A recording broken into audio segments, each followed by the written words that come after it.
Alrighty, hi everyone, I'm Blaze here. This video is the top 4 tanks with a taunt ability, or better yet, what particular niche role do each one of these tanks fall into? Where do they excel where others fail at? So first off, we're going to start with Warrior. Warriors are unequivocally the best raid tanks, and they are very viable group tanks, but not the best there. Warriors have the best caps. There's no one that can push their HP as high. There's no one that can push their armor class as high or their defensive capabilities. And on raids, where warriors really excel is because of their disciplines. There's no class that can really mitigate the amount of damage put out like a warrior can because of their defensive discipline and some other stuff that they get. Warriors are in the best position to tank the hardest hitting mobs in the game. There's really no one else that can do it to that same degree that warriors can. But the major issue with warriors is they can struggle to hold aggro because they're not one of the better DPS classes. They really rely upon their weapon procs to hold aggro. And fortunately on live they added endurance consuming abilities where warriors can taunt using a bit of their endurance, and that definitely helps out during the lower levels because it really takes till the 40s and 50s till warriors can adequately hold aggro because it takes that long for their proc weapons to really come into effect. On P99 they're very Spartan until they get proc weapons, but there's a few helpful features on live servers so that warriors are viable group tanks. And now for the next class, we're going to be going over Shadow Knight, which are considered to be the best group tank on a lot of people's lists. Shadow Knights aren't as beefy as warriors, but they are still incredibly beefy. They wear plate armor and their caps are quite high. Shadow Knights are great at holding aggro with their Clinging Darkness line, and with some of their debuffs and their buff stealing abilities, I guess you could say. Shadow Knights also have the fortunate ability to feign death if things get out of hand. I think they can also corpse summon if necessary. And Shadow Knights can DPS quite effectively while healing themselves. They have their life taps, and I think they have a life tap buff, which is really nice.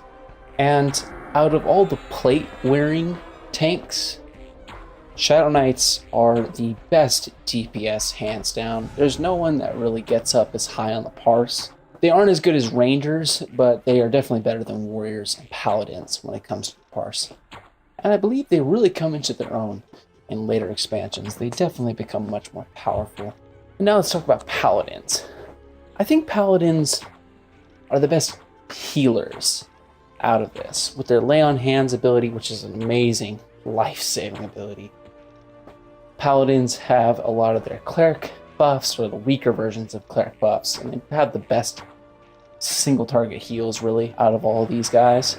And they can hold aggro quite strong with their stuns and their blindness spell. That's what it is. It's a blindness spell that they use, a low level blind. And Paladins are one of only 3 classes in the game to have a resurrection spell. And if you consider that necromancers need a reagent, essence emeralds, to be able to res, Paladins are one of only 2 that require nothing, just mana to resurrect. So if you plan to box and you don't want to run a cleric, a Paladin is a quite viable substitute because you want to at least have one guy that can resurrect. The 90% resurrection is a quite viable res. And Paladins are again quite beefy because they wear plate. The Paladins are unequivocally the best ramp tanks in the game for raids, because in Shadows of Lupin there is a minor raid mob that has the chance of dropping a hammer that Paladins can use. And this hammer has a Divine Aura proc, a DA proc. Divine Aura being invulnerability. So when this hammer procs, it lets the Paladin go invulnerable for a few seconds so they can't take any damage. So oftentimes in raid strategies, the Paladin will go and get aggro first on a raid mob so that they're on ramp and then the warrior will take main aggro while the paladin takes the off hits. And the paladin is hands down the easiest to heal. They're the best to heal because of this hammer, because this divine aura hammer. And last but not least, the ranger class.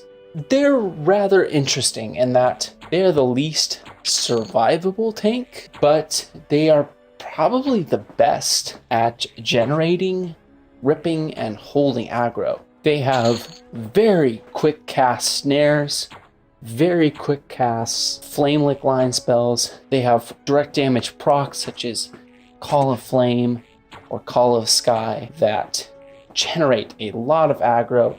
And on top of their epic 1.0 being Earth Caller, which is a 50% slow, oftentimes it's very hard for a ranger to stay off the aggro table because they oftentimes don't want to be there. And considering that rangers are top DPS out of all four of these, a big factor of aggro generation is how much damage you do.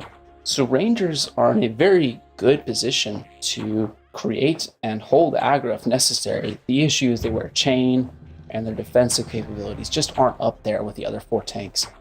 They have a very hard time of staying alive. They're very difficult to heal, very mana inefficient to heal, but they can be made better with various alternate advancements. They can be made viable. They don't have as good heals as paladins do, but they do have heals. But they are the only class that has a movement speed buff here, and rangers also have track. They're the only one here that can tell you what mobs are up, and they're really the best out of all these guys in terms of crowd control, because they can snare kite mobs, they can root mobs. I think paladins can root, but again, paladins don't really have the full arsenal that rangers do in terms of crowd control. And when they whip out archery, Shadows of Lucan, boy, do they put out some damage. They are the hardest hitting. They oftentimes are number 2 on the parse, only after wizards that I see on a lot of these raids. They're beating monks. Rangers are a very strong and solid class here. So for grouping, I would definitely go for, say, Shadow Knight. That's all you're going to do. But if you don't have a resurrection guy in your group, you don't have a cleric if you're in a box, I'd actually go Paladin over that. But if you want someone that can do a bit of DPS and off tank very effectively, I would pick Ranger. And then lastly, if you're gonna raid tank, I would go Warrior. And lastly, this list was made for the classic era with considerations up to Shadows of Lucan. The way this list works could definitely change in later expansions, which I'm not familiar with, but that's all I'm considering is those 4 primary expansions. So thank you all for watching. If you disagree with my list or you know some more information, please go ahead and leave a comment. Please go ahead and correct that, because I often am wrong in my videos. So thank you all for watching. I will see you in the next one.